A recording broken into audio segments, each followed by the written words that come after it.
मन का कीचड़, भगवान गौतम बुद्ध की इंस्पिरेशनल स्टोरी। हर जिम्मेदारी का हल मिलेगा।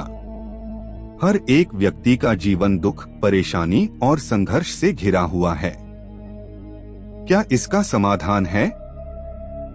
हर एक व्यक्ति के जीवन में ऐसा क्यों है? ऐसा इसलिए है क्योंकि हम कहीं न कहीं अपने मन के मैल को, मन के कीचड़ को साफ नहीं रख पाते हैं। यूं कहें तो उसका सही समाधान नहीं निकाल पाते हैं। खैर चलिए, मैं आपको एक कहानी सुनाता हूँ। शायद आपको इस कहानी से इस सवाल का हल मिल जाए। गरीब किसान जिम्मेदारी से परेशान होकर किया परिवार का किया त्याग। प्रथम अध्याय। महात्मा गौतम बुद्ध के समय की बात है। एक गांव में एक किसान अपनी पत्नी और 2 बच्चों के साथ रहता था। वह किसान बहुत ही ज्यादा परेशान रहता था। अपने 2 बच्चों और पत्नी की जरूरतों को पूरा नहीं कर पाता था। शायद यही उसकी परेशानी की सबसे बड़ी वजह थी। समय बीतता गया, उसकी परेशानियां परिवार की जरूरतों के साथ बढ़ती ही जा रही थी। वह दिमाग से और मन से बहुत अशांत रहने लगा था। कहीं न कहीं वह बहुत ज्यादा दुखी हो गया था, अपने परिवार की जरूरतों को नहीं पूरा कर पाने की वजह से। एक दिन उसने यह फैसला लिया कि वह अपने घर को, अपने परिवार को, अपने बच्चों को छोड़कर कहीं दूर चला जाएगा। अंततः वह मनहूस दिन और काली रात आ गई, जिस दिन वह अपने परिवार को, अपने बच्चों को, अपनी पत्नी को छोड़कर घर से कहीं दूर चला गया। किसान और गौतम बुद्ध का मिलाप। द्वितीय अध्याय। वह किसान चलता ही गया, चलता ही गया। रात से सुबह हो गई, सुबह से फिर दोपहर, दोपहर से शाम, शाम से फिर रात, फिर सुबह हो गई। उस किसान की मन की पीड़ा इतनी ज्यादा थी कि उसके पैरों के छाले और पैरों से बह रहे खून के आगे फीके पड़ गए थे। ना भूख की चिंता, ना प्यास की चाह, बस चलता ही गया, चलता ही गया। आखिरकार जंगल में चलते चलते उसका शरीर इतना ज्यादा थक गया कि वह एक नदी के किनारे जाकर वह गिर पड़ा। कुछ घंटों बाद उस किसान को होश आया। वह बेचारा इतना ज्यादा प्यासा था कि तुरंत वह नदी के पास गया। जैसे ही वह पानी पीने के लिए हाथ पानी में डाला, उसे सामने नदी के उस पार कुछ लोगों का झुंड दिखाई दिया। उसने ध्यान से देखा तो उसे एक वृक्ष के नीचे महात्मा गौतम बुद्ध बैठे हुए नजर आए। वह तुरंत दौड़ के उनके पास गया और उनके पैर पर गिरकर बोला कि हे महात्मा, हे भगवान गौतम बुद्ध, मुझे अपनी शरण में ले लीजिए, मुझे अपना शिष्य बना लीजिए। महात्मा गौतम बुद्ध के शरण में आया हुआ कोई भी व्यक्ति खाली हाथ वापस नहीं जाता। यह किसान तो केवल उनका शिष्य बनना चाहता था। महात्मा गौतम बुद्ध जी ने उसकी मनोदशा को देखते हुए उसे अपना शिष्य बना लिए। किसान के मन का कीचड़ से मुक्ति। अंतिम अध्याय। महात्मा गौतम बुद्ध और उनके शिष्य वहां पर केवल विश्राम कर रहे थे। उनका विश्राम भी पूरा हो चुका था। वह किसान भी अब महात्मा गौतम बुद्ध जी का शिष्य बन चुका था। अब समय हो चला था आगे की यात्रा को पूरा करने की।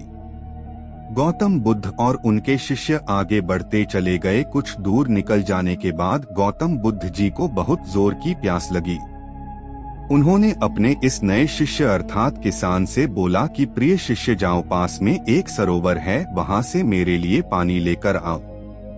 किसान बोला, जो आज्ञा भगवान। किसान सरोवर की तरफ चल दिया। सरोवर के पास जैसे ही किसान पहुंचा, उसने देखा कि उस सरोवर में बहुत सारे जानवर उछल कूद कर रहे हैं। वे सारे जीव जंतु किसान को देखते ही तुरंत वहां से भाग गए। किसान बहुत ही खुश हुआ और उस सरोवर की तरफ चल दिया पानी लेने के लिए। परंतु जैसे ही किसान सरोवर के पानी के तरफ हाथ बढ़ाया, उसने देखा कि पानी बहुत ही ज्यादा गंदा था। किसान निराश होकर वापस गौतम बुद्ध जी के पास आ गया। गौतम बुद्ध जी ने उससे पूछा, पानी कहाँ है? किसान ने दुखी भरे शब्दों के साथ कहा, हे भगवान, मैं जैसे ही उस सरोवर के पास पहुंचा, तो मैंने देखा कि उस सरोवर में काफी सारे जीव जंतु उछल कूद कर रहे थे और उनके उछल कूद करने की वजह से उस सरोवर के जमीन के तल में बैठी हुई सारी गंदगी, सड़े हुए पत्ते उस पानी में घुल मिलकर एक कीचड़ का रूप ले लिए थे। यही कारण है कि मैं वह पानी लेकर नहीं आया, क्योंकि वह पानी नहीं कीचड़ हो चुका था। महात्मा गौतम बुद्ध जी उस किसान की बातों को समझ गए और मुस्कुराते हुए उन्होंने कहा कि मैंने तुमसे सरोवर का पानी मांगा था। मैंने यह नहीं कहा था कि पानी अगर गंदा हो तो पानी लेकर मत आना। उन्होंने अपने दूसरे शिष्य से अनुग्रह किया कि जाओ और सरोवर से पानी लेकर आओ। उनका दूसरा शिष्य निकल पड़ा पानी को लाने के लिए और कुछ देर पश्चात वह पानी लेकर वापस आ गया।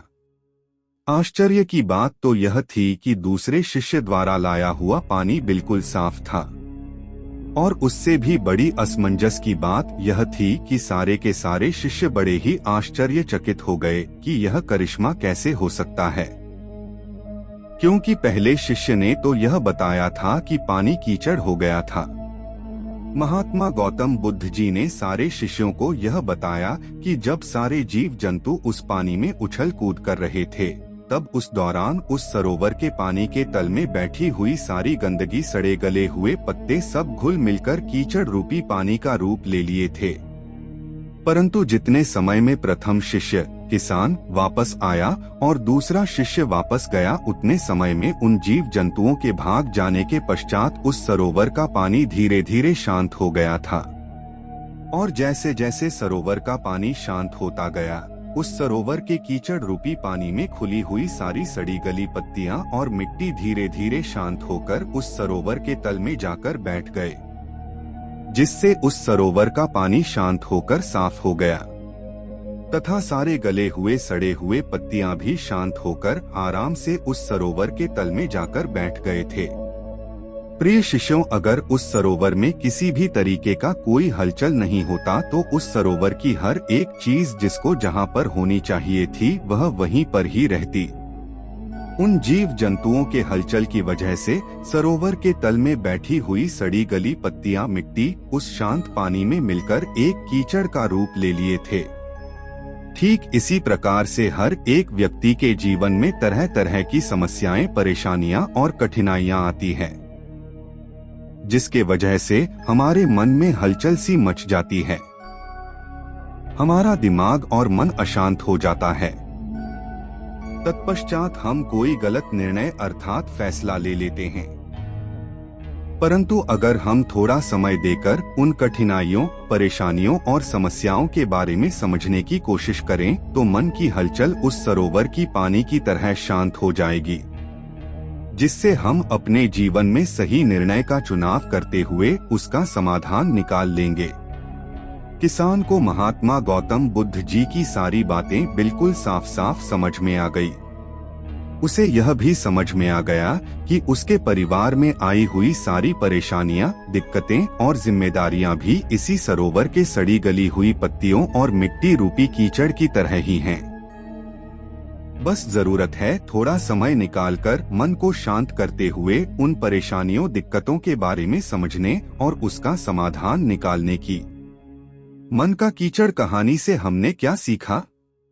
दोस्तों, समय के साथ साथ हर एक इंसान की जरूरतें बढ़ती ही जाती है। हो सकता है किसी की जरूरत कम हो सकता है किसी की जरूरत ज्यादा हो, लेकिन हमें उन जरूरतों को पूरा करने के लिए मेहनत तो करना ही पड़ता है। हाँ, यह जरूर है कि मेहनत करते वक्त हमें बहुत सारे कठिनाइयों और समस्याओं का सामना करना पड़ता है। इसी वजह से बहुत बार हमारा मन अशांत हो जाता है, निराश हो जाता है, दिल दिमाग में एक अजीब सी हलचल होने लगती है, जिसके वजह से हम गलत फैसला ले लेते हैं। परंतु दोस्तों, हमें घबराने की जरूरत नहीं है, हमें अपने दिमाग को शांत करने की जरूरत है। थोड़ा समय देकर इसके बारे में सोचने की जरूरत है। इसका समाधान कुछ न कुछ जरूर निकल आएगा। दिमाग को शांत रखें, कोशिश करते रहें, मेहनत करते रहें, समय लगेगा लेकिन सफलता जरूर मिलेगी। क्योंकि सब्र का फल मीठा होता है। बस एक बात सीखो, गंदे विचार खत्म हो जाएंगे। Buddha deep story. नमस्कार दोस्तों, स्वागत है। भिक्षु हर दिन तथागत से कहता, मैंने मन को जीत लिया है, अब यह मुझे विचलित नहीं कर सकता। तो एक दिन गौतम बुद्ध ने कहा, ठीक है, तुम दक्षिण दिशा में भिक्षा मांगने जाओ, यही तुम्हारी आखिरी चुनौती है। फिर अगले दिन ही भिक्षु ने व्याकुल होकर कहा, मुझसे बड़ी गलती हुई, लेकिन अब मैं दोबारा उस दिशा में भिक्षा मांगने नहीं जाऊंगा। यह कहानी शुरू होती है जब एक बड़े प्रदेश का राजकुमार अपना राजमहल सब कुछ त्याग कर बौद्ध संघ में शामिल हुआ। शुरुआती दिनों में नए भिक्षु ध्यान करना सीखते, इसके साथ साथ गौतम बुद्ध उन्हें भिक्षा मांगने भेजते ताकि भिक्षुओं का अहम कमजोर हो और उनका व्यवहार विनम्र हो जाए। संघ में आने के कुछ समय पश्चात राजकुमार भी भिक्षाटन पर जाने लगा। शुरू में सब ठीक था, लेकिन कुछ ही दिनों में घटना घटी जिस कारण राजकुमार विचलित हो गया और उसने भिक्षाटन पर जाने से मना कर दिया। भिक्षाटन का नियम था कि भिक्षु केवल 2 घरों में भिक्षा मांगते और नहीं मिलती तो आश्रम वापस आकर जल ग्रहण करते। एक बार राजकुमार भिक्षु नगर में भिक्षा मांगने निकला और दुस्सहयोग से भिक्षा नहीं मिली। शुरू में राजकुमार भिक्षु को निराशा हुई, लेकिन कुछ ही पलों में उसका मन शांत हो गया, जैसे कुछ हुआ ही ना हो। बिना प्रयास के आज भिक्षु बड़ा प्रसन्न था। उसने लौटकर गौतम बुद्ध से कहा, आज मुझे भिक्षा प्राप्त नहीं हुई, लेकिन मेरा मन शांत है, ना किसी विचार ने मुझे परेशान किया। गौतम बुद्ध भिक्षु की सारी भावनाएं समझ रहे थे। तथागत ने कहा, अच्छी बात है, अब तुम कल महल की तरफ भिक्षा मांगने जाना। भिक्षु ने आज्ञा का पालन किया और अगले दिन भिक्षा मांगने निकल गया। कुछ देर बाद जब भिक्षु महल के आगे से गुजरा तो उसे अपना महल याद आ गया कि कैसे वह ऐशो आराम का जीवन जीता था। भिक्षु ने सोचा, महल में खाने को स्वादिष्ट पकवान मिलते और सेवा करने को कई नौकर होते और सभी प्रकार के सुख मिलते। ऐसा सोचते सोचते भिक्षु के मन में इच्छा हुई कि आज बढ़िया भोजन मिल जाए। तभी भिक्षु सचेत हो गया कि यह सब अतीत की स्मृतियां हैं और मैं केवल इन्हें देख रहा हूँ। पुरानी यादों के ताजा होने से मन में कुछ इच्छाएं प्रकट हो रही हैं, यह भी मैं केवल देख रहा हूँ। अगर मैं इन शारीरिक इच्छाओं को पूरी करने की लालसा रखूँ तो मैं मन की शांत और यह जागृत अवस्था खो दूंगा। भिक्षु ने महसूस किया कि जब जब हम स्वयं को 2 कदम आगे ले जाते हैं, चेतना का स्तर ऊपर उठाते हैं, तब मन इस प्रकार के खेल खेलता है। जब हम मन को शांत करने लगते हैं तब मन हमें बेचैन करने की पूरी कोशिश करता है। भिक्षु यह सोचकर बहुत खुश हुआ क्योंकि आज उसने आत्मचिंतन से मन के बारे में गहरी समझ और सूक्ष्म दृष्टि प्राप्त कर ली। भिक्षु ने आश्रम आकर गौतम बुद्ध को सारी बात बताई और कहा, तथागत, आज मुझे आपकी कृपा से सूक्ष्म दृष्टि प्राप्त हुई। मन हमें बार बार इच्छाओं में उलझाना चाहता है। महल को देखकर मुझे भी पुराने सुखों का स्मरण हो आया, लेकिन आज भी विचार मुझे छू नहीं पाए। गौतम बुद्ध ने कहा, अच्छी बात है, कल नगर की दक्षिण दिशा में जाना, वहाँ एक हवेली है, वहाँ मन और विचारों पर उपदेश देकर आना। भिक्षु बहुत खुश हुआ। आज वो जल्दी जल्दी चल रहा था क्योंकि वो उपदेश देने जा रहा था। पर दोस्तों, इस बार की यात्रा भिक्षु पर भारी पड़ने वाली थी। कुछ ही देर में भिक्षु हवेली पहुँचा और भिक्षा के लिए आवाज लगाई। आवाज सुनकर एक सुंदर युवती बाहर आई। भिक्षु ने सोचा कि इस युवती की सुंदरता को देखकर मेरे मन में कोई विचार नहीं आना चाहिए, क्योंकि मेरा यहाँ आने का प्रयोजन तो इसको उपदेश देना है। युवती ने भिक्षु को प्रणाम किया और कहा, आइए पहले भोजन ग्रहण कीजिए। भिक्षु ने भोजन किया, फिर सोचा कि उपदेश देने से पहले थोड़ा आराम कर लेता तो अच्छा होता। भिक्षु यह सब सोच ही रहा था। इसी बीच युवती ने कहा, श्रीमान, आपने अभी अभी अन्न ग्रहण किया है, अब थोड़ा आराम कर लीजिए, फिर उपदेश शुरू करना। यह सुनते ही भिक्षु सतर्क हो गया। जो योजना वह मन में बना रहा था यह महिला वह सब बिन बताए करती जा रही थी। भिक्षु ने सोचा यह सब संयोग है, यहाँ लोग भोजन के बाद आराम करते होंगे। फिर भिक्षु आराम करने लेट गया और विचार करने लगा कि महिला कितनी समझदार है और इसकी सुंदरता बेजोड़ है। अगर मैं राजकुमार होता तो ऐसी ही स्त्री के साथ विवाह करता। भिक्षु के मन में ऐसे ही कुछ विचार चल रहे थे। इतने में युवती फिर से आई और बोली, अगर आप राजकुमार होते तो मुझे उपदेश कैसे रते? भिक्षु जी, आप तो मुझे उपदेश देने आए थे ना। युवती का इतना कहते ही भिक्षु को स्पष्ट हो गया कि युवती तो मन पढ़ सकती है। भिक्षु घबरा गया और हाथ जोड़कर पूछा, क्या आप मेरा मन पढ़ सकती हैं? युवती ने कहा, क्षमा कीजिए, ध्यान करते करते मेरा मन शांत हो गया है, इसलिए बड़ी आसानी से मुझे दूसरों के विचार अपने आप महसूस हो जाते हैं, उनकी भावनाएं समझ आ जाती हैं। जब भिक्षु ने सुना तो उसके पैरों तले जमीन सरक गई। फिर बिना कुछ बोले भिक्षु तत्काल आश्रम की ओर चल पड़ा। रास्ते में चलते हुए भिक्षु का दिमाग फटा जा रहा था, उसकी बेचैनी बढ़ गई थी। भिक्षु खुद को कोसने लगा कि मेरे मन में युवती के लिए ऐसे विचार क्यों आ रहे थे, उसने मेरे बारे में क्या सोचा होगा। अगर यह बात लोगों को पता चलेगी तो लोग भिक्षुओं और संघ के बारे में क्या सोचेंगे। आज भिक्षु बहुत लज्जत महसूस कर रहा था और वह थोड़ी ही देर में आश्रम पहुंच गया। जब भिक्षु गौतम बुद्ध के सामने पहुंचा तो तथागत ने देखा कि उसके चेहरे की रौनक जा चुकी है, दोनों कंधे झुके हुए थे। भिक्षु ने बुद्ध से कहा, अब मैं कभी भिक्षा के लिए नहीं जाऊंगा। तथागत ने कहा, पहले आराम से बैठो, फिर मुझे बताओ कि तुम्हारी चाल में इतनी थकान क्यों है।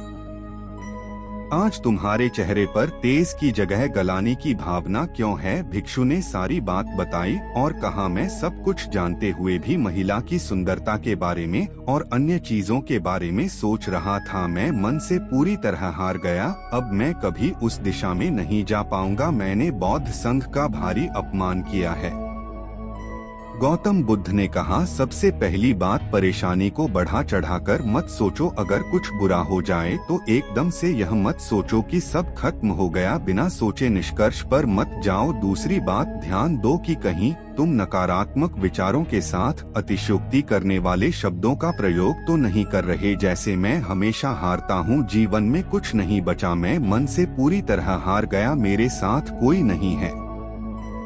क्योंकि ऐसा करने से मन अति भावुक और विचलित हो जाता है और नकारात्मक विचारों के चक्र में फंसा रहता है। तथागत के शब्दों से राजकुमार भिक्षु के मन को सांत्वना मिली। भिक्षु ने पूछा, अगर मैंने अपने मन को जीत लिया था तो फिर मन ने मुझे परेशान क्यों किया? गौतम बुद्ध ने कहा, सबसे पहले यह समझो कि विचार पैदा कैसे होते हैं। पहले बाहर कुछ हुआ, फिर उस घटना के प्रति अंतर्मन ने प्रतिक्रिया की, इस कारण शरीर में भावना या सनसनी पैदा हुई। फिर इस सेंसेशन या फीलिंग के प्रति तुम्हारे सचेत मन ने यानी कॉन्शियस माइंड ने प्रतिक्रिया की। इस आखिरी स्टेप को हम विचार कहते हैं। भिक्षु ने पूछा, हमको परेशान करने की विचारों में इतनी शक्ति आती कहाँ से है?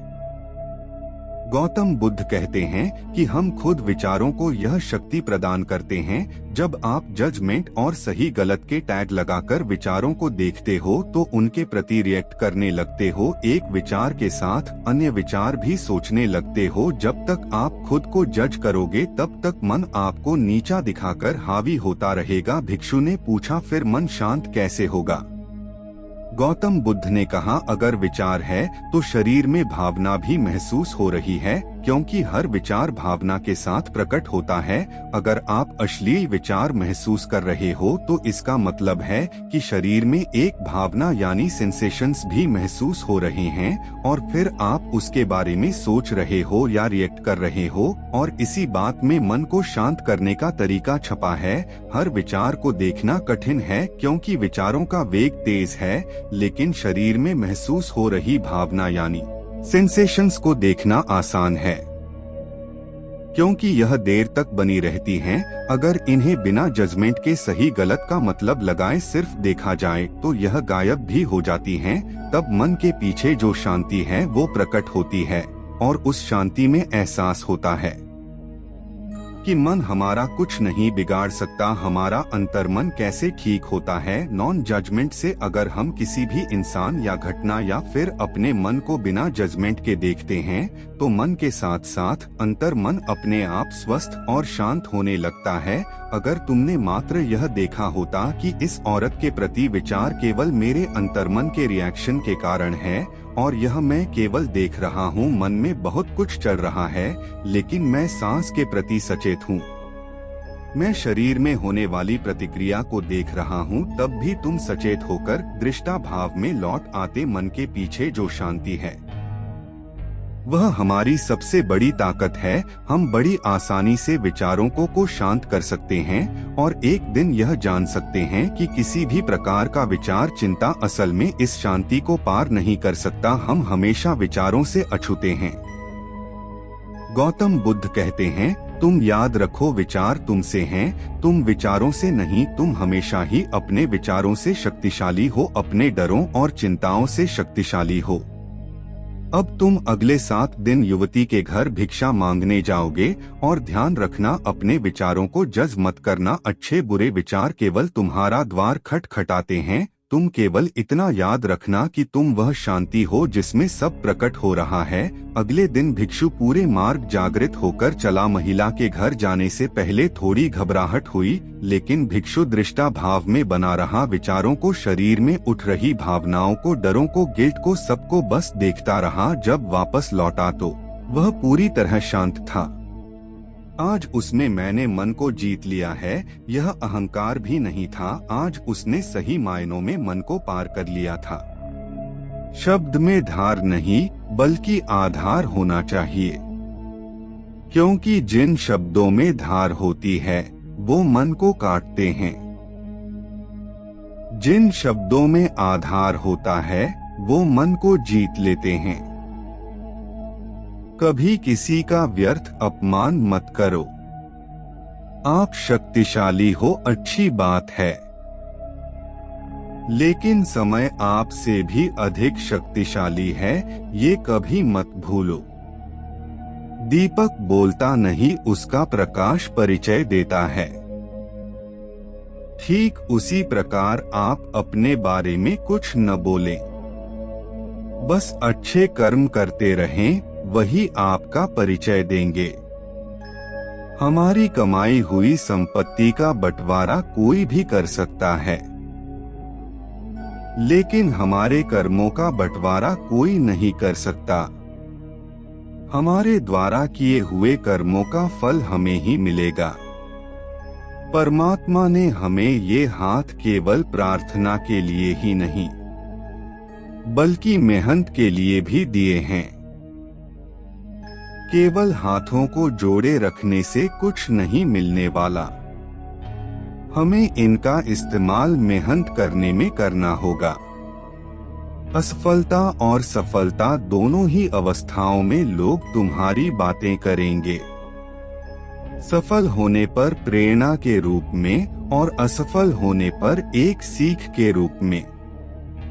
अनुमान गलत हो सकता है पर अनुभव कभी गलत नहीं होता, क्योंकि अनुमान हमारे मन की कल्पना है और अनुभव हमारे जीवन की सीख है। दुख की घड़ी में बिल्कुल मत डगमगाए, क्योंकि जिस प्रकार मौसम आते जाते रहते हैं उसी प्रकार सुख दुख आते जाते रहते हैं। अपनी मंजिल का रास्ता दूसरों से पूछोगे तो भटक जाओगे, क्योंकि आपकी मंजिल की अहमियत जितना आप जानते हो उतनी और कोई नहीं जानता। मन ऐसा रखो कि किसी को बुरा न लगे, दिल ऐसा रखो कि किसी को दुखी न करे, रिश्ता ऐसा रखो कि उसका अंत न हो। रिश्तों का गलत इस्तेमाल कभी मत करना। अच्छे लोग जिंदगी में बार बार नहीं आते। प्रेम सिर्फ अपने काम और ईश्वर से करो, क्योंकि ये दोनों कभी धोखा नहीं देते। जो सुख में साथ दे वे रिश्ते होते हैं, जो दुख में साथ दे वे फरिश्ते होते हैं। किसी की गरीबी को देखकर रिश्ता मत तोड़ना, क्योंकि जितना मान सम्मान गरीबों के घर पर मिलता है उतना अमीरों के घर पर नहीं। लक्ष्य के आधे रास्ते पर जाकर कभी वापस न लौटे, क्योंकि वापस जाने पर भी आधा रास्ता पार करना पड़ता है। झाड़ू में जब तक बंधन होता है तब तक वो कचरे को साफ करता है। बंधन खुल जाने पर झाड़ू खुद कचरा बन जाता है। इसलिए हमेशा अपनों से बंधे रहिए, क्योंकि अनेकता में एकता होती है। जो व्यक्ति स्पष्ट, साफ, सीधी बात करता है उसकी वाणी तीव्र एवं कठोर जरूर होती है, लेकिन ऐसा व्यक्ति कभी किसी को धोखा नहीं देता। मौन रहना एक साधना है और सोच समझकर बोलना एक कला है। खत्म तो सब धीरे धीरे होता है, बस पता अचानक चलता है। दुआ कभी साथ नहीं छोड़ती और बद्दुआ कभी पीछा नहीं छोड़ती। जो दोगे वही लौट कर आएगा, फिर चाहे वह इज्जत हो या धोखा। कभी भी किसी पर आंख बंद करके भरोसा ना करें, क्योंकि ये दुनिया इतनी भी अच्छी नहीं कि आपके भरोसे को कायम रख सके। कभी मायूस मत होना दोस्तों, जिंदगी अचानक कहीं से भी अच्छा मोड़ ले सकती है। नियत साफ और मकसद सही हो तो यकीनन किसी न किसी रूप में ईश्वर भी आपकी मदद करते हैं। मान और सम्मान की लड़ाई में कभी अकेले रह जाओ तो रह लेना, पर किसी के सामने खुद को टूटने न देना। खुद का सम्मान करोगे तभी दूसरों से मान पाओगे। कोई भी रिश्ता अपनी मर्जी से नहीं जुड़ता, क्योंकि आपको कब, कहां, किससे मिलना है ये सिर्फ ऊपर वाला तय करता है। नेत्र हमें केवल दृष्टि प्रदान करते हैं, परंतु हम कब किस में क्या देखते हैं ये हमारी भावनाओं पर निर्भर करता है। रिश्ते निभाने के लिए बुद्धि नहीं, दिल की शुद्धि होनी चाहिए। सत्य कहो, स्पष्ट कहो, सम्मुख कहो। जो अपना हुआ वो समझेगा, जो पराया हुआ वो छूटेगा। समय और स्थिति कभी भी बदल सकती है, इसलिए कभी भी किसी का अपमान न करें और न ही किसी को कमजोर समझें। आप शक्तिशाली हो सकते हैं, लेकिन समय सबसे ज्यादा शक्तिशाली होता है। जीवन में आपको रोकने टोकने वाला कोई है तो उसका एहसान मानिए, क्योंकि जिन बागों में माली नहीं होते वो बाग जल्दी ही उजड़ जाते हैं। लोगों की निंदा से परेशान होकर अपना रास्ता ना बदलना, क्योंकि सफलता शर्म से नहीं साहस से मिलती है। कर्म बहुत ध्यान से कीजिए, क्योंकि ना किसी की दुआ खाली जाती है और ना ही किसी की बद्दुआ। जिसकी फितरत हमेशा बदलने की हो वह कभी किसी का नहीं हो सकता, चाहे वह समय हो या इंसान। किसी भी व्यक्ति की सहनशीलता एक खिंचे हुए धागे की तरह होती है। एक सीमा से अधिक खींचे जाने पर उसका टूटना तय है।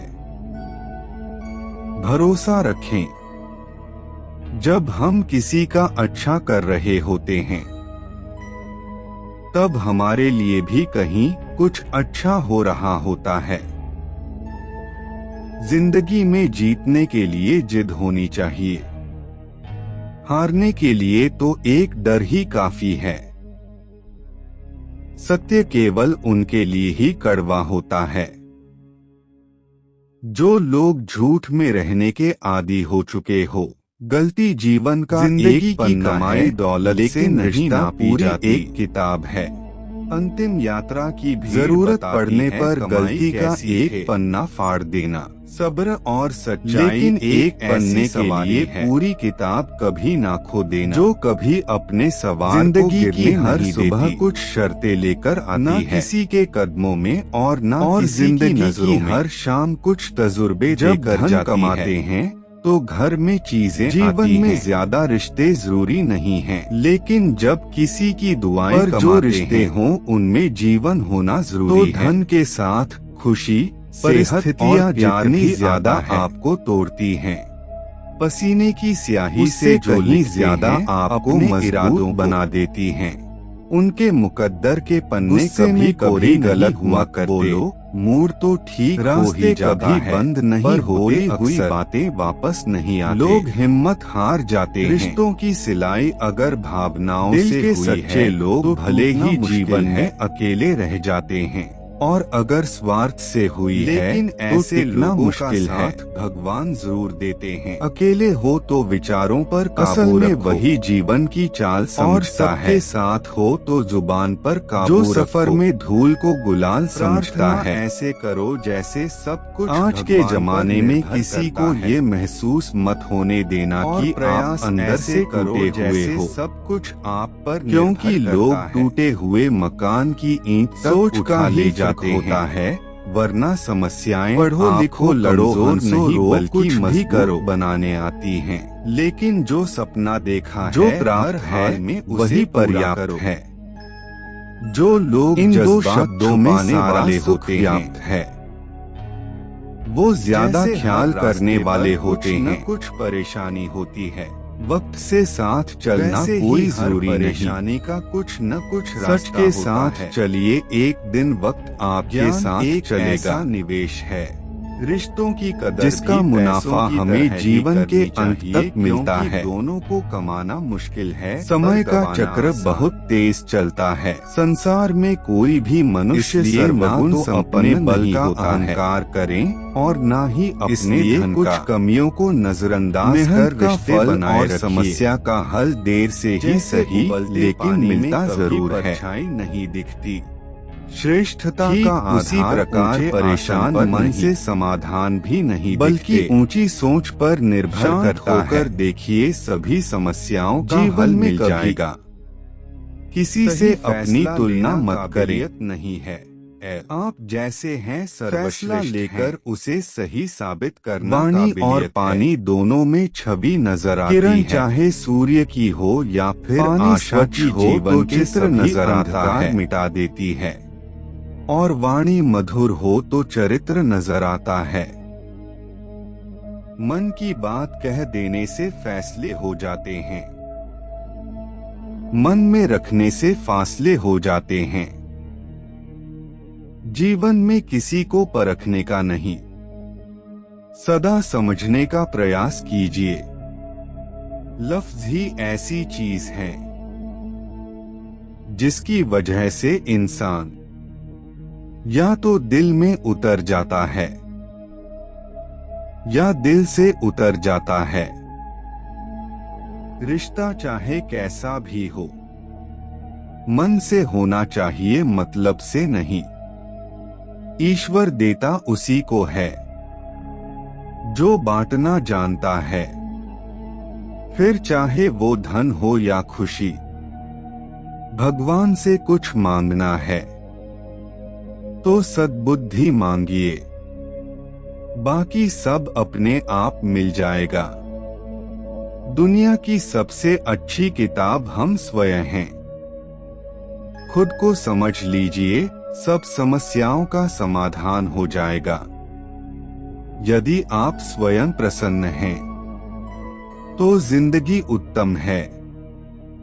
यदि आपकी वजह से लोग प्रसन्न हैं तो जिंदगी सर्वोत्तम है।